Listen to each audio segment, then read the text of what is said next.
हमारी संवाददाता कोमल हमारे साथ जुड़ गई हैं। कोमल, इसे वाकई एक शेमफुल एक्ट बताया जा रहा है क्योंकि अधजले नोटों का सच क्या है अभी तक कोई समझ नहीं पाया है और इस वाकया के बाद पूरा एक न्यायिक सिस्टम ही सवालों के घेरे में आ गया है। क्या कुछ और जानकारी मिल पा रही है?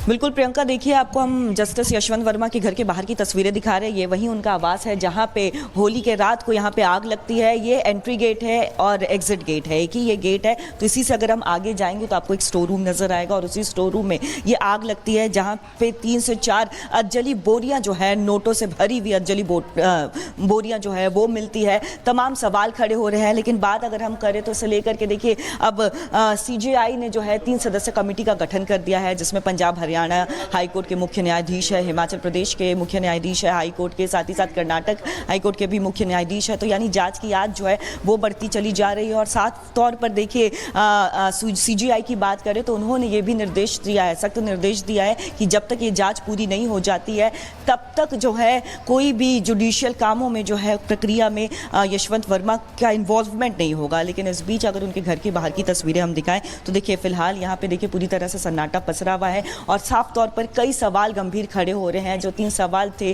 कि आखिर साफ तौर पर जो रिपोर्ट सौंपे गए थे उसमें यह भी लाइन कहा गया था कि गहराई से इस पूरे मामले की जांच होनी चाहिए, क्योंकि अगर अंदर हम बात करें, अगर अंदर एंट्री की बात करें तो बहुत जो जिस तरह से यशवंत वर्मा कह रहे हैं कि उनको फंसाने की एक साजिश रची गई है, किसी और ने पैसे रखे हैं, परिवार से कोई लेना देना नहीं है, तो ऐसे में इसकी जांच जो है वो गहरी होनी चाहिए। क्योंकि अगर अंदर कोई भी एंट्री ले, बहुत आसानी से किसी की एंट्री नहीं हो सकती है। जाहिर तौर पर वो घर के जो सर्वेंट्स हैं उनकी एंट्री हो सकती है, CWD के जो अधिकारी हैं उनकी एंट्री हो सकती है। तो ऐसे में बाहर के लोगों के आने की जो संभावना वक्त बिल्कुल, ये बहुत बड़े सवाल है कोमल, जिस तरीके से आप कह रही हैं, क्योंकि यशवंत वर्मा जो जज है वो बेशक इनकार कर रहे हैं कि इस मामले से उनका कोई लेना देना नहीं, तो फिर घर में जब कोई एंट्री ले नहीं सकता, हाई सिक्योरिटी होती है, तो ये नोट कहां से आए? ये सब जांच पड़ताल का विषय है। आप हमारे साथ जुड़ी रहिएगा, लौटेंगे आपके पास।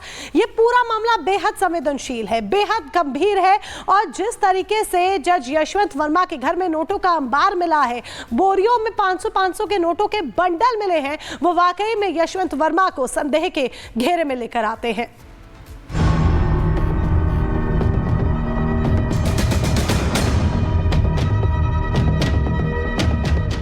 नोटों का अंबार,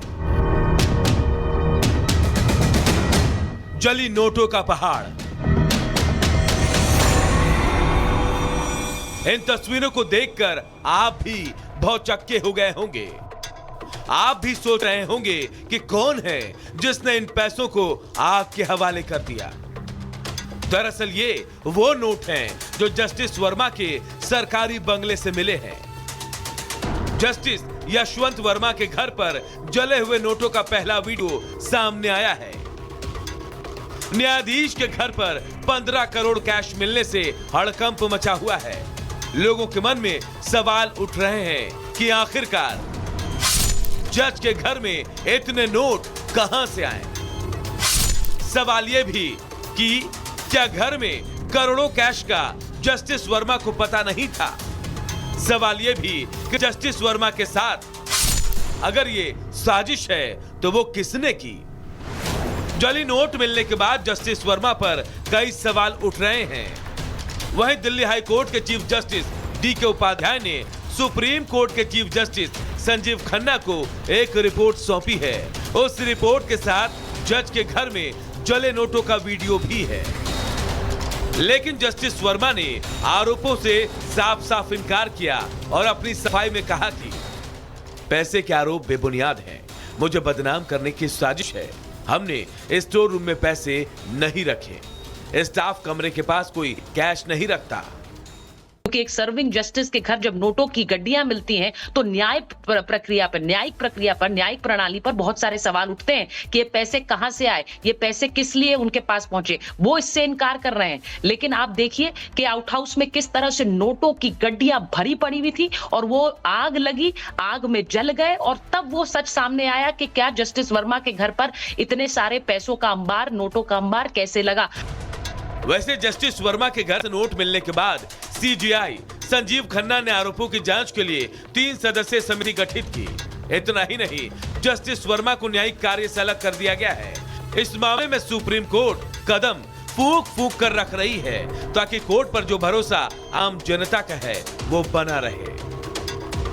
ब्यूरो रिपोर्ट, रिपब्लिक भारत। हमारी संवाददाता कोमल हमारे साथ जुड़ गई हैं। कोमल, इसे वाकई एक शेमफुल एक्ट बताया जा रहा है क्योंकि अधजले नोटों का सच क्या है अभी तक कोई समझ नहीं पाया है और इस वाकया के बाद पूरा एक न्यायिक सिस्टम ही सवालों के घेरे में आ गया है। क्या कुछ और जानकारी मिल पा रही है?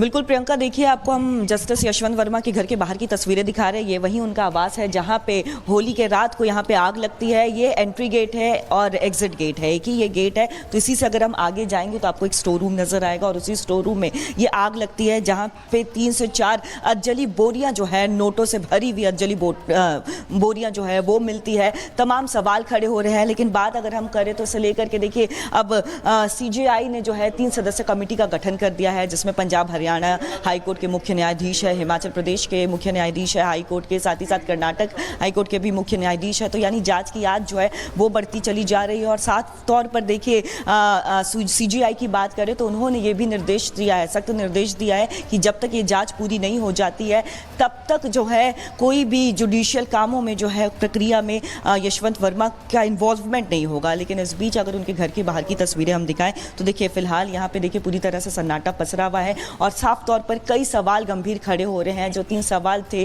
कि आखिर साफ तौर पर जो रिपोर्ट सौंपे गए थे उसमें यह भी लाइन कहा गया था कि गहराई से इस पूरे मामले की जांच होनी चाहिए, क्योंकि अगर अंदर हम बात करें, अगर अंदर एंट्री की बात करें तो बहुत जो जिस तरह से यशवंत वर्मा कह रहे हैं कि उनको फंसाने की एक साजिश रची गई है, किसी और ने पैसे रखे हैं, परिवार से कोई लेना देना नहीं है, तो ऐसे में इसकी जांच जो है वो गहरी होनी चाहिए। क्योंकि अगर अंदर कोई भी एंट्री ले, बहुत आसानी से किसी की एंट्री नहीं हो सकती है। जाहिर तौर पर वो घर के जो सर्वेंट्स हैं उनकी एंट्री हो सकती है, CWD के जो अधिकारी हैं उनकी एंट्री हो सकती है। तो ऐसे में बाहर के लोगों के आने की जो संभावना बिल्कुल ये बहुत बड़े सवाल है कोमल, जिस तरीके से आप कह रही हैं, क्योंकि यशवंत वर्मा जो जज है वो बेशक इनकार कर रहे हैं कि इस मामले से उनका कोई लेना देना नहीं, तो फिर घर में जब कोई एंट्री ले नहीं सकता, हाई सिक्योरिटी होती है, तो ये नोट कहां से आए? ये सब जांच पड़ताल का विषय है। आप हमारे साथ जुड़ी रहिएगा, लौटेंगे आपके पास।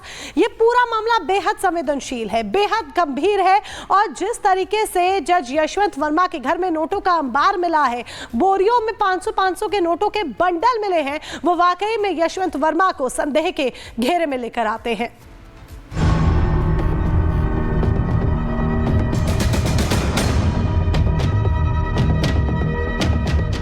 नोटों का अंबार, जली नोटों का पहाड़। इन तस्वीरों को देखकर आप भी बहुत चक्के हो गए होंगे। आप भी सोच रहे होंगे कि कौन है जिसने इन पैसों को आग के हवाले कर दिया। दरअसल ये वो नोट हैं जो जस्टिस वर्मा के सरकारी बंगले से मिले हैं। जस्टिस यशवंत वर्मा के घर पर जले हुए नोटों का पहला वीडियो सामने आया है। न्यायाधीश के घर पर 15 करोड़ कैश मिलने से हड़कंप मचा हुआ है। लोगों के मन में सवाल उठ रहे हैं कि आखिरकार जज के घर में इतने नोट कहां से आए। सवाल यह भी कि क्या घर में करोड़ों कैश का जस्टिस वर्मा को पता नहीं था। सवाल यह भी कि जस्टिस वर्मा के साथ अगर ये साजिश है तो वो किसने की। जली नोट मिलने के बाद जस्टिस वर्मा पर कई सवाल उठ रहे हैं। वहीं दिल्ली हाई कोर्ट के चीफ जस्टिस DK उपाध्याय ने सुप्रीम कोर्ट के चीफ जस्टिस संजीव खन्ना को एक रिपोर्ट सौंपी है। उस रिपोर्ट के साथ जज के घर में जले नोटों का वीडियो भी है। लेकिन जस्टिस वर्मा ने आरोपों से साफ साफ इनकार किया और अपनी सफाई में कहा कि पैसे के आरोप बेबुनियाद हैं, मुझे बदनाम करने की साजिश है। हमने स्टोर रूम में पैसे नहीं रखे, स्टाफ कमरे के पास कोई कैश नहीं रखता। क्योंकि एक सर्विंग जस्टिस के घर जब नोटों की गड्डियां मिलती हैं तो न्यायिक प्रक्रिया पर न्यायिक प्रणाली पर बहुत सारे सवाल उठते हैं कि ये पैसे कहां से आए, ये पैसे किस लिए उनके पास पहुंचे। वो इससे इनकार कर रहे हैं। लेकिन आप देखिए कि आउट हाउस में किस तरह से नोटों की गड्डियां भरी पड़ी हुई थी और वो आग लगी, आग में जल गए और तब वो सच सामने आया कि क्या जस्टिस वर्मा के घर पर इतने सारे पैसों का अंबार, नोटों का अंबार कैसे लगा। वैसे जस्टिस वर्मा के घर से नोट मिलने के बाद CJI संजीव खन्ना ने आरोपों की जांच के लिए 3 सदस्यीय समिति गठित की। इतना ही नहीं, जस्टिस वर्मा को न्यायिक कार्य से अलग कर दिया गया है। इस मामले में सुप्रीम कोर्ट कदम फूंक फूंक कर रख रही है ताकि कोर्ट पर जो भरोसा आम जनता का है वो बना रहे। Bureau report, Republic Bharat.